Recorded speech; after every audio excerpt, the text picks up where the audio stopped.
returned to the historic baseline of political white supremacy. They wiped out our Voting Rights Act, first in Shelby County versus Holder in 2013, and a couple months ago in the Calais decision. And we are about to see, they're not going to be able to accomplish it all in 2026, but by 2028, we will probably see all white congressional delegations from the Deep South, wherever the Republicans control the state legislatures. Okay, that is court packing. That's political packing by a packed Supreme Court. The court today has a legitimacy crisis, not just because of the way it's been composed and stacked and packed and gerrymandered and divided by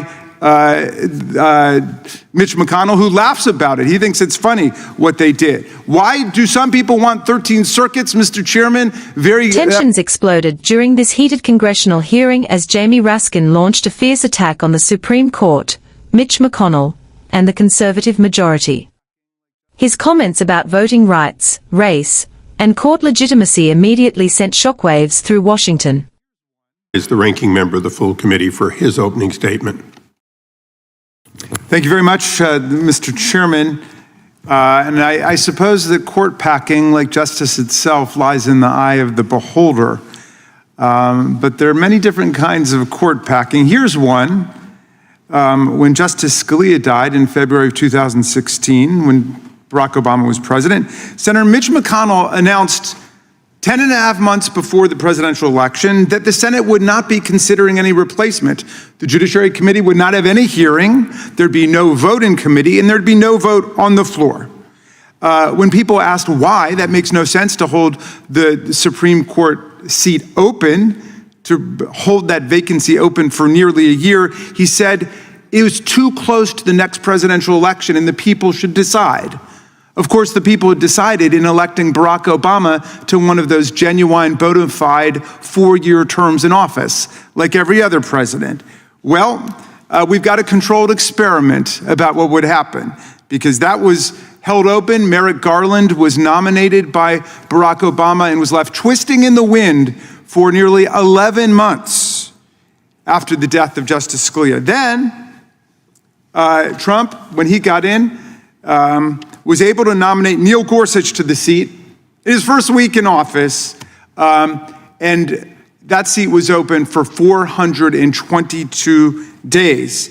And Mitch McConnell bragged about it, calling it the most consequential decision of his entire public career. And of course, it cemented the rapid movement of the Supreme Court to the right, to incarnate the MAGA agenda on the Supreme Court. Well, look, here's what happened when Ruth Bader Ginsburg died. Now, she died on September 18th, 2020. So close to the next election, which was less than 2 months away, that early voting had started in a lot of the states. So it wasn't even 2 months away.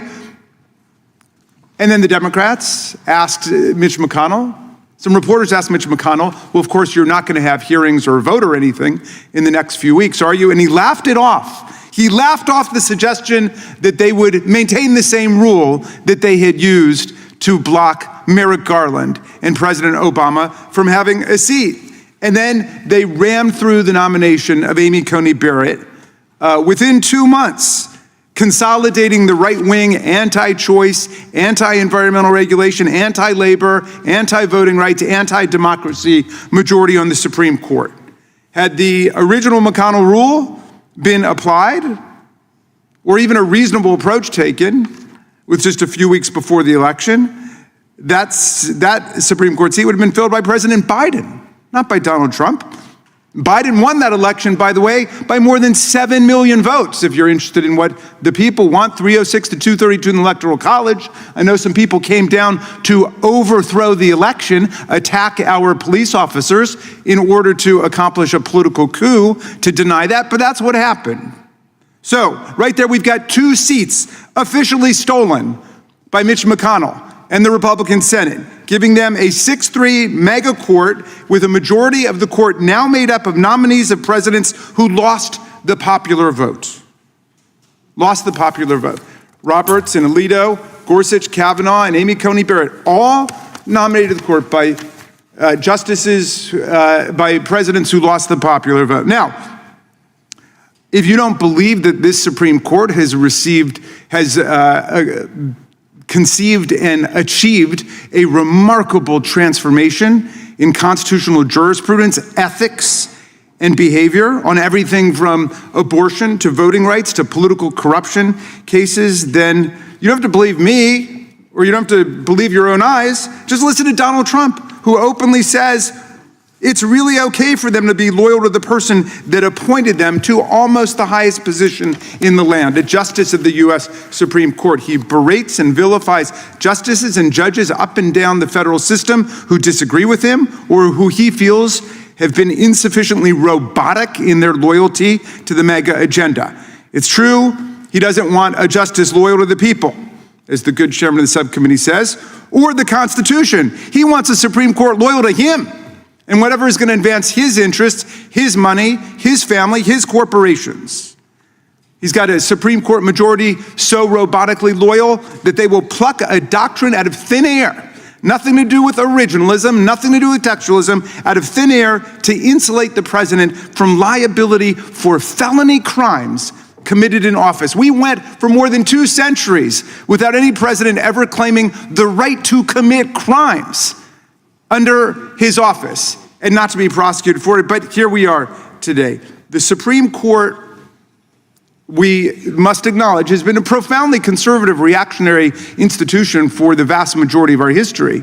And what did the Supreme Court ever do for enslaved people between the founding and the Civil War? Nothing, other than in 1857 in the Dred Scott decision, cement their subjugation into place, saying that the African slave and his descendants have no rights a white man is bound to respect in any way. And then even after the Civil War, after the passage of the 13th, 14th, and 15th Amendments, drawn from the blood, sweat, and tears of the Union and the people who fought to defend our country against the Confederacy, the Supreme Court gutted the meaning of the Reconstruction Amendments in the civil rights cases. And then in 1896, in Plessy versus Ferguson, constitutionalized the reign of Jim Crow, separate but equal. So we have a couple decades around the Warren Court, maybe the first few years of the Burger Court, where the Supreme Court acted on the side of the people.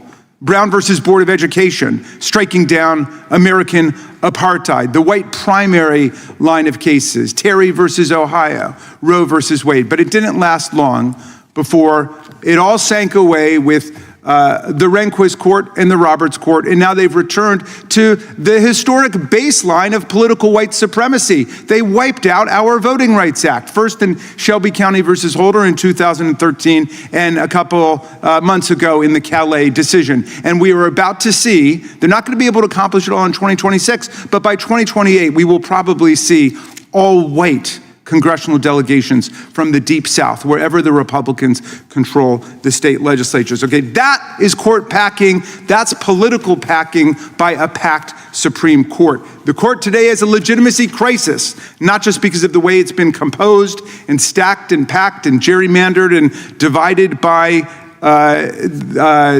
Mitch McConnell, who laughs about it. He thinks it's funny what they did. Why do some people want 13 circuits, Mr. Chairman? 13 members of the court?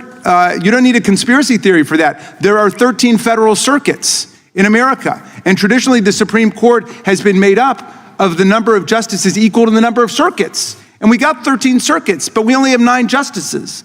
So that means that under the best of circumstances, 4 entire federal regions, 4 federal circuits will be left out completely. And it's much worse than that today because we've got 5 justices from New York City alone, 1 for each borough. But you're telling a majority of the people who live in a majority of the states that they can't find anybody qualified to serve on the Supreme Court. So that's the answer to that particular question. But we've got a complete structural, ethical, jurisprudential crisis in the Supreme Court, whose name is in the gutter because of these terrible decisions that they keep issuing, like the overthrow of Roe versus Wade, Planned Parenthood versus Casey, the complete construction out of thin air of immunity of presidents to commit felony crimes while in office, and so on.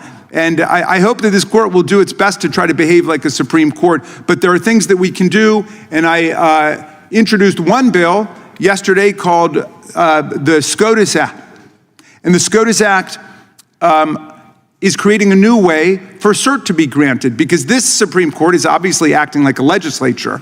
I mean, they set up an agenda where they want this case about the Voting Rights Act, they want to destroy it. Oh, now it's time for us to overthrow abortion rights, we're going to take that case. All right, a lot of countries don't leave the agenda-setting authority to the court itself, and certainly we should not leave it in the hands of this Supreme Court. It belongs with the 13 federal circuits. We should have a panel made up of the chief judge of each federal circuit or their designee, if they want another judge to do it, and they should decide when there is a meaningful circuit split or a federal question that should go up to the Supreme Court. This court obviously cannot be trusted with that agenda-setting authority. Let's begin to create a real Supreme Court in the country by moving in this direction. And I thank you, Mr. Chairman. I yield back to you. This hearing exposed just how deeply divided Washington has become over the Supreme Court and the future of the American legal system. Congressman Jamie Raskin didn't hold back, as he accused Republicans of manipulating the court through what he described as political court-packing tactics dating back to 2016. His argument centered on the Republican blockade of Merrick Garland's nomination and the rapid confirmation of Amy Coney Barrett just weeks before the 2020 election. For Raskin, those decisions fundamentally reshaped the court and shifted the balance of power in America. But the hearing quickly moved beyond procedural arguments and into something far more explosive: the role of race and political power in Supreme Court decisions. Raskin argued that recent rulings on voting rights and redistricting are reversing decades of civil rights progress. His most controversial statement came when he claimed the court has returned to the historic baseline of political white supremacy. That line instantly transformed the hearing from a constitutional debate into a much larger national conversation about race, democracy, and institutional legitimacy. Raskin also targeted what he sees as growing political loyalty within the court itself. He accused Donald Trump of expecting ideological loyalty from justices he appointed and warned that recent rulings on presidential immunity represent a dangerous expansion of executive power. According to Raskin, the court is no longer behaving like a neutral institution interpreting the Constitution, but instead acting like a political body advancing a broader ideological agenda. That accusation goes directly to the heart of the growing public distrust surrounding the Supreme Court. Republicans strongly reject those arguments and say Democrats are attacking the court simply because they disagree with conservative rulings. They argue the Constitution gives presidents the authority to nominate justices and the Senate the power to confirm them.